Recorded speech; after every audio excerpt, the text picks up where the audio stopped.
경제 전문 유튜브 채널 알고란의 고란 경제 전문 기자 연결돼 있습니다. 기자님 안녕하세요. 네, 안녕하세요. 네, 지금 낙엽비가 내린대요. 바람 많이 부나 본데 감기 걸리진 않으셨죠?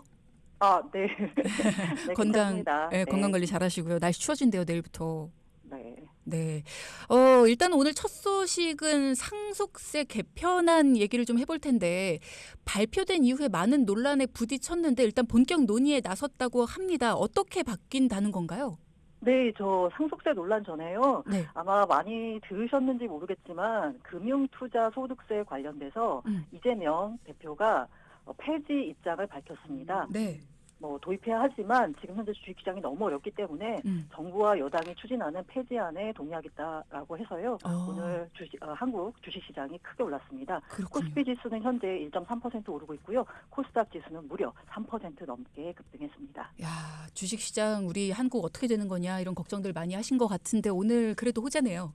네. 네. 그러면서 제가 네. 상속세 얘기를 꺼내고 싶은데요. 네. 일단 상속세 관련돼서는 지금 현재 정부와 여당이 추진하고 있는 거고요. 아직 야당 쪽에 정확한 입장이 나지 않았기 때문에 일단은 이런 법안을 준비하고 있다 정도로 들어주시면 될 것 같아요.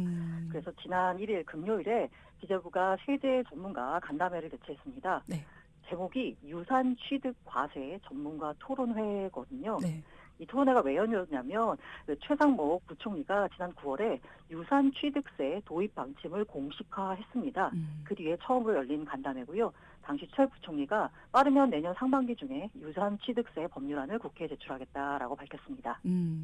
지금은 유산 취득세가 아닌데 유산 취득세를 도입하겠다라는 거예요. 그러니까는 지금하고는 좀 달라질 것이다라는 네, 건데 맞습니다. 유산 취득세라는 게 일단 뭔가요? 제가 유산을 뭘로 받아본 적이 없어서 사실 아마 네. 많은 분들이 아마 그렇게 많은 관심은 없으실 텐데요. 어쨌든 해당하시는 분들이 점점 많아지니까 설명을 드리자면 네. 지금은 유산세 방식입니다. 네. 근데 이걸 유산 취득세로 바꾸겠다라고 하는 거거든요. 지금 방식은 어떠냐면 이 피상속인 그러니까 사망자 예를 들어서 부모님이 남긴 전체 재산에 상속세율을 적용합니다. 예를 들어서요. 자녀를 한 명 둔 아버지 A가 있고요. 네. 자녀를 5명 둔 아버지 B가 있습니다. 네. 두 분 모두 돌아가셔서 아버지 A는 10억 원을, 아버지 B는 50억 원을 자녀들에게 남기고 사망했습니다. 그럼 아까 제가 아버지 A는 1명이라고 했고 아버지 B는 자녀가 5명이라고 했잖아요. 네. 그러면 아버지 A나 아버지 B나 자녀들 입장에서 봤을 때는 각자 자기한테 떨어지는 몫은 10억 원입니다. 그렇죠. 네, 그러면 실제로 받는 돈도 상식적으로 생각했을 때 같아야 되잖아요. 그렇죠. 10억씩 부모님한테 받는 거니까요. 그런데 지금의 상속세 시스템 하에서는 둘의 세금 부담이 다릅니다. 현재 상속세 산출세액은 과세 표준에 세율을 곱해서 계산하거든요. 네. 쉽게 말해서 많이 받으면 더 많이 내게 돼 있습니다. 네. 이건 어떻게 보면 당연하다라고도 볼 수 있는데요. 네. 그만큼 받은 게 많으니까 사회에 많이 내놔라라는 건데 세율이 최저 10%부터 최고 50%까지 됩니다. 그래서 아버지 A의 경우에는 아버지가 물려주는 총 자산이 10억이기 때문에 자녀가 세금을 2억 4천만 원만 내면 됩니다. 그런데 아버지 B의 경우에는 총 물려주는 자산은 50억이잖아요. 아, 그러니까 그러면 개인에 따지는 게 아니라 가족 전체로 보는 거군요. 맞습니다. 그러면 그 아버지 B한테서 물려받는 자녀 입장에서는 똑같이 10억 받는데 재산 50억 전체에 대해서 세금을 부담해야 돼서 내는 돈은 4억 800만 원입니다. 이 받는 사람 입장에서 조금 억울할 수 있어요. 그게 지금의 상속세제가 얼마를 받느냐 이거 관계없이 전체 상속재산 10억이냐 50억이냐 여기에 따라서 과세표준 세율 구간이 달라지기 때문입니다. 그래서 이거 물려주는 사람 기준이 아니고 받는 사람 기준으로 세금을 책정해야 되는 거 아니냐. 이게 바로 유산 취득세입니다. 네. 그래서 유산 취득세가 도입되면 앞서 제가 말씀드린 두 사례의 경우 모두에 2억 4천만 원 세금을 내면 됩니다. 곧 받은 만큼 내라라는 의미거든요. 네. 이 전문가들 역시나 응능 부담, 이게 능력에 맞는 부담이거든요. 공평과세의 원칙상 유산 취득세가 유산세보다 합리적이다라고 주장하고 있습니다. 그래서 기존의 유산세에서는 기부 문화도 져야 한다 이런 얘기가 있는 거군요. 네, 맞습니다. 이게 왜 그러냐면요. 이게 피상속인, 그러니까 사망자가 제3자에게 증여한 재산도 상속세의 과표에 포함이 됩니다. 예를 들어서요. 이 세계 1위 손톱깎이 회사 3세븐이라고 있었거든요. 네. 창업주가 생전에 370억 원어치의 주식을 회사 임직원들한테 나눠줬어요. 이게 굉장히 좋은 거잖아요. 그럼요. 같이 회사 일구는데 고생했다고. 그런데 이 창업주가 갑작스럽게 사망했습니다. 음. 그러다 보니까 창업주의 가족들이 임직원한테 준 370억 원에 대한 증여분, 여기에 대한 상속세 148억 원을 추가로 부담해야 됐던 거예요. 그러니까 가족들 입장에서는 자기가 받은 돈도 아닌데 148억 원의 세금을 내야 됐던 거죠. 그러다 보니까 상속세를 내기 위해서 아예 회사를 팔았습니다. 이러다 보니까 전문가들 입장에서는 고령의 자산가가 생전에 적극적으로 사회 활용을 하려고 해도 이 자녀의 상속세 부담이 커진다라는 점 때문에 자연스럽게 기부를 꺼릴 수밖에 없다라는 건데요. 제가 말씀드린 사례대로 하자면 이게 우픈일도 벌어지는데 이 피상속인, 예를 들어서 아버지가 생전에 내연녀한테 준 주택, 이것도 과세 대상이기 때문에 네. 불륜 피해자인 가족이 상속세를 내야 하는 일이 벌어질 수도 있습니다. 못 내죠. 이런 거 못 내죠. 그리고 또 하나의 네. 유산 취득세로 바꾸면 좋은 점이 있는데요. 네. 재산을 고루 분배하게 되는 거잖아요. 그렇죠. 그렇기 때문에 상속인들 분배 불평등이 완화됩니다. 이렇게 되니까 상속 재산에 대한 소비 여력도 높아져서요. 경제 활성화에 도움이 될 수 있다라는 주장이 제기가 됩니다. 이렇게 그러면, 들었을 때는 네. 유산세보다는 당연히 유산 취득세가 더 좋아 보이거든요. 네, 맞습니다. 그 유산세가요. 그러면은 아니 처음부터 그렇게 하지 왜 유산세 방식으로 했냐라는 의문이 드실 텐데요. 네. 이게 1950년에 상속증여세법이 제정됐습니다. 이 이래 70여 년째 유산세 방식이 유지되어 오고 있는 건데요. 이게 편한 게 뭐냐면 과세가 용이합니다. 그냥 몇 명의 자녀들에게 물려받느냐를 계산할 필요 없이 아버지가 얼마를 남겼느냐 이것만 따지면 되잖아요. 그러니까 행정상 편리합니다. 하지만 이제는 우리가 행정 시스템도 갖춰져 있고 하다 보니까 공평 과세 원칙에 따라 바꿔야 되는 거 아니냐라고 했고요. 네. 실제로 정부가 알아보니까 이 경제협력개발기구 OECD 상당수 국가에서 유산 취득세 방식을 채택하고 있습니다. OECD 회원국 가운데 상속세 제도가 있는 24개국 가운데 20개국이 유산 취득세 방식을 택하고 있고요. 그럼 얘기만 들으면 지금 유산세 방식은 문제가 많으니 유산 취득세로 변경을 하자라는 데에는 많은 분들이 이의 제기는 안 할 것 같다라는 생각이 들어요. 그래서 조만간에 상속세제 바뀌지 않을까라는 생각이 드는데 어떤가요? 그래서 이제 정부 계획은 전문가들 비롯한 이제 각계 의견을 수렴해서 내년 상반기에는 유산 취득세 전환 취지 관련 법안을 개정안을 한번 국회에 제출하겠다라는 계획입니다. 다만 여기서 발생하는 문제가요. 그렇지 않아도 지금 나라 곳간이 비어가고 있는데 단순 계산 따져봤을 때 유산 취득세 방식을 도입하면 필연적으로 고액 상속자의 세부담이 줄어들 수밖에 없습니다. 앞서 내가 예를 들어드린 것처럼 원래는 4억 800만 원을 내야 되는데 유산 취득세 고루고루 내는 방식으로 바꾸면 2억 4천만 원으로 그렇죠. 국가 입장에서는 세수가 줄어들게 되잖아요. 이렇기 때문에 부자 감세의 논란이 일 수도 있거든요. 그래서 전문가들은 이 부자 감세 논란을 불식하는 것이 관건이 될 거다라고 전망했습니다. 그렇군요. 앞으로 어떻게 될지 또 이야기가 진행될 때 알아보도록 하고요. 자, 그다음 대출에 대한 이야기도 좀 나눠보도록 하겠습니다. 우리 경제 이야기를 할 때 항상 등장했던 게 이 가계부채에 대한 이야기고요. 또 리스크로 언급이 되는데요. 지난달에 가계대출 통계가 이제 11월 됐으니까 나왔을 것 같아요. 상황 어떻습니까? 예, 월초가 되면 이런 통계들 쭉 나오는데요. 네. 아무래도 관심 가는 통계가 가계대출이다 보니까 들여다볼 수밖에 없는데 지난달 가계대출 다시 늘었습니다. 그래요. 네, 10월 금융권 가계대출 잔액을 보니까 전달보다 6조 원이 늘었어요. 사실 8월에 9조 8천억 늘어나면서 3년 1개월 만에 최대 증가폭을 기록했지만 9월 달에는 5조 2천억으로 줄었거든요. 네. 이거 계속 줄어드나 싶었는데 10월에는 6조 원으로 9월보다 늘어난 거죠. 왜 늘어났을까를 보니까 이 금융권의 가계대출 증가폭이 컸습니다. 이 5대 시중은행이라고 하는 곳들, KB국민, 신한하나, 우리, NH농협 여기에 가계대출 잔액은요. 전달 대비해서 한 1조 1천억 원 늘어났는데 그쳤습니다. 그런데 이 금융권은 2조 원 이상 늘었습니다. 이게 21년 11월 3조 원이 늘어난 이후 약 3년 만에 최대 증가폭을 기록했습니다. 1금융권은 그래도 이제 어느 정도 증가폭이 줄었는데 2금융권이 늘어났네요. 왜 그랬을까요? 이건 이른바 이제 풍선 효과다라고 볼 수 있거든요. 네. 받는 사람들 입장에서도 기왕이면 좀 금리가 싼 1금융권에서 받고 싶을 텐데 그렇죠. 최근에 1금융권이 가계대출을 축소하는 정책적인 방침입니다. 그러다 보니까 대출은 받아야 되겠고 1금융권, 은행에서 못 받으니까 2금융권으로 수요가 몰려간 거죠. 사실 이 금융권에 보니까 8월에 5천억 늘었고요. 9월엔 5천억이 감소했거든요. 그런데 10월에 2조 원 넘게 늘었어요. 증가세가 너무 가파르죠. 네. 앞서 말씀드린 대로 이 21년 하반기 11월을 보면 이때가 부동산 가격 급등기거든요. 그러다 보니까 여기저기서 다 대출을 받아서 집을 살려고 한 수요가 많다 보니까 3조 원이 늘어난 건데 이 3년 만에 가장 많이 늘어난 거죠. 특히 이 금융권 가운데서도 새마을금고 잔액이 가장 많이 늘었습니다. 네.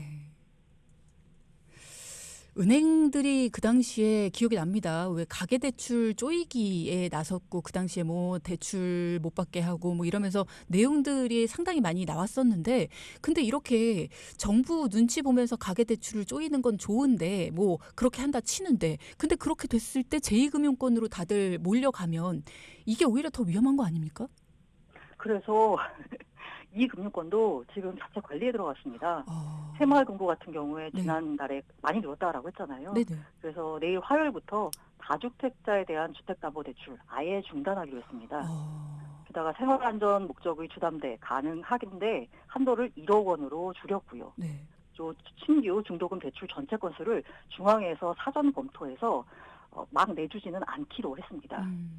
그리고 주택도시보증공사 허그라고 하죠. 보증부 대출의 경우에는 2천억 원을 초과하는 경우에만 중앙회에서 사전 검토했는데 앞으로는 중앙회 차원에서 지도를 강화하겠다라는 거죠. 이 신협 같은 경우에는 수요일부터 다주택자의 생활안전자금 목적의 주담대 한도를 종전에는 2억이었는데 1억 원으로 제한하기로 했습니다. 아니 그러면 이게 이렇게 풍선 효과다라고 말씀을 하셨는데 정부는 대책을 세우고 있습니까? 그래서 지금 현재 금융당국은 예의주시하고 있는 상태입니다. 만약에 이 금융권에 증가세가 잡히지 않을 경우에는 뭐 대책을 좀 고려하고 있는데요. 네. 일단 첫 번째는 은행처럼 연간 가계대출 목표치를 도입할 수도 있습니다. 아직 한다는 건 아니고요. 네네네. 만약에 계속 이렇게 늘어나게 되면 일단 오는 11일에 그러니까 다음 주 월요일이죠. 이 금융권 관계자들 소집해서 가계대출 회의를 진행할 예정인데 네. 일단 지켜보다가 증가세 안 잡히면 앞으로는 이 금융권도 목표를 준다는 거죠. 너희 새마을금고는 1조밖에 대출이 안 돼. 뭐 이런 식으로 준다는 거죠. 만약에 이것도 통하지 않는다라고 하면 이 금융권의 수도권 주택담보대출에도 2단계의 스트레스 총부채 원리금 상환비율, 이 DSR 금리를 1.2%포인트 올리는 방안도 검토할 예정입니다. 사실 그 금리를 올리면요. 미래 리스크를 반영해서 대출 한도가 줄어들 수밖에 없죠. 그렇죠. 그래서 앞서 금융당국은 지난 9월부터 은행권의 주택담보대출, 신용대출 등에 대해서 2단계 스트레스 DSR 조치를 시행 중인데 요거를 이 금융권에도 확대할 예정이고요. 그리고 이 금융권에 적용하고 있는 차주 단위 DSR이 50%거든요. 네. 요거를 40에서 45%로 낮추는 방안도 논의할 것으로 예상이 됩니다. 금융당국의 입장은 뭐냐면요. 일단은 자율적으로 관리를 하도록 두겠다 하고 그 효과를 본 다음에 추가로 조치가 필요하면 금융당국 차원에서의 조치를 도입하겠다라는 겁니다.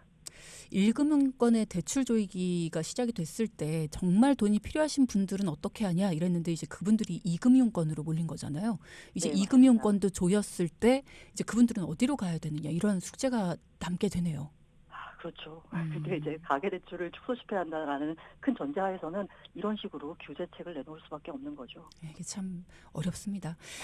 자, 세 번째 주제로 넘어가 보겠습니다. 요즘 젊은 층 사이에 국민연금은 들면 내 돈이 그냥 없어지는 거다. 이런 식의 불신이 굉장합니다. 내가 나중에 받을 수 있겠느냐. 그냥 이거는 부양 기금을 내는 거다. 이런 식의 걱정만 하고 있는데 그래서 그런가 국민연금 가입자가 굉장히 많이 줄었다는 얘기도 들리더라고요. 네, 작년 말보다 40만 명 정도가 줄었습니다. 네, 국민연금 공표 통계 이걸 보니까 네. 24년 7월 기준으로 해서 국민연금 가입자 수가 2,199만 762명이거든요. 네. 작년 12월에는 2,238만 4,787명이었어요. 그러니까 약 39만 4천 명, 40만 명 가까이가 줄어든 거죠. 네. 직장인은 사업장 가입자, 사업장 가입자는 직장인을 말하는 거죠. 네네. 이게 올해 7월 기준으로 1,478만 5천 명 정도 되거든요. 작년 12월보다 2만 6천 명 정도 줄었습니다. 개인 가입자인 지역 가입자, 이분들은요 작년보다 32만 6천 명 정도가 줄었고요. 그리고 이제 국민연금 가입 상한 연령인 59세가 지난 후에도 이 가입 기간을 연장해서 보험료 납부하는 분들이 있거든요. 네네. 나중에 타가는 보험금이 더 크기 때문에요. 이걸 임의 계속 가입자라고 하는데요. 이분들은 같은 기간에 53만 명에서 49만 명으로 한 4만 명 넘게 줄었습니다. 그리고 27세 미만 무소득자 혹은 전업주부 이 가입 의무가 없는데 국민연금에 또 가입하시는 분들이 있거든요. 네. 7월 말 기준으로 보니까 32만 3천 명으로 작년 12월보다 약간 소폭 줄었습니다. 그러니까 가입을 의무적으로 해야 되는데 안 하시는 분들이 늘고 또 올해 가입하시는 분들도 줄고 네. 가입자가 많이 줄어들었습니다. 이유가 뭘까요? 아무래도 저출생 고령화, 인구 구조가 음, 달라졌기 때문인데요. 네, 의무로 가입해야 되는 대상은 일단 18세에서 59세입니다. 네. 그러면 60세가 되기 전까지는 보험료를 납부해야 되는데 이 상대적으로 인구가 많은 59세의 가입 기간이 종료가 되고 숫자가 적은 18세가 새로운 국민연금에 가입자로 들어오면 가입자 총수가 감소할 수밖에 없죠. 음, 음, 그러니까 어르신들이 많아지고 그 가입하게 되는 청년들은 줄어들면 전반적으로 그 가입자가 줄어들 수밖에 없다는 거죠. 실제로 봤더니요. 7월 기준으로 국민연금에 가입할 수 있는 18세가 44만 명이에요. 네. 국민연금 가입 상한 연령이 59세가 82만 명입니다. 야, 그럼 이분들 나이 한 살 더 드시면 82만 명 가운데는 임의 가입을 하시는 분들도 있겠지만 음. 국민연금 가입자에서 빠져나가는 거죠. 그러니까 그런 얘기해요. 돈 내고 못 받는다. 그럴 수 있다. 뭐 이런 얘기들 네. 하는데 그래서 정부가 앞서 연금 개혁안을 발표를 한 걸로 기억을 하거든요. 지금 어떻게 되어 가고 있습니까? 아마 기억이 가물가물하실 것 같아요. 네, 맞아요. 예, 복지부가 9월에 발표를 했거든요. 네네. 그런데 지금 2달이 지났는데 여야 간 논의가 단 한 차례도 이루어지지 않았습니다. 아, 이러다 보니까 아마 다들 기억이 가물가물하실 거예요. 음, 음. 다들 연금 개혁 서둘러야 한다, 뭐 골든타임 지났다라고 말은 하는데 첫 회의 일정도 아직 잡지 않았습니다. 어렵거든요. 네, 그 기억을 상기시켜드리자면 9월달에 발표한 정부의 안은 뭐냐면요, 보험료율 그러니까 내는 돈을 현행 9%에서 단계적으로 13%까지 올리고요. 네. 소득 대체율을 받는 돈이거든요. 음. 이걸 42%로 유지하자라는 연금 개혁안을 발표했습니다. 음, 그러니까 지금보다 더 내고 지금과 똑같이 받자라는 거거든요. 이게 거기다가 중장년, 청년층 형평성 문제가 많이 나오고 있거든요. 네. 그래서 세대별 보험료를 다르게 하고 가입자 수와 기대 연령에 따라서 연금 인상액을 조정하는 자동 조정 장치 이런 걸 도입하는 방안도 포함이 됐습니다. 이거 발표하고 나니까 사실 여야 반응이 첨예하게 엇갈리고 있는데요. 이 여당에서는 이거는 미래 세대 부담 줄이고 연금의 지속 가능성을 높였다라는 거고요. 네. 야당에서는 이거 세대 간 갈등 유발하는 거 아니냐. 음, 그리고 게다가 소득 부작이 줄어든다라는 이유로 반대를 했고요. 이게 딱히 돌파구가 없습니다.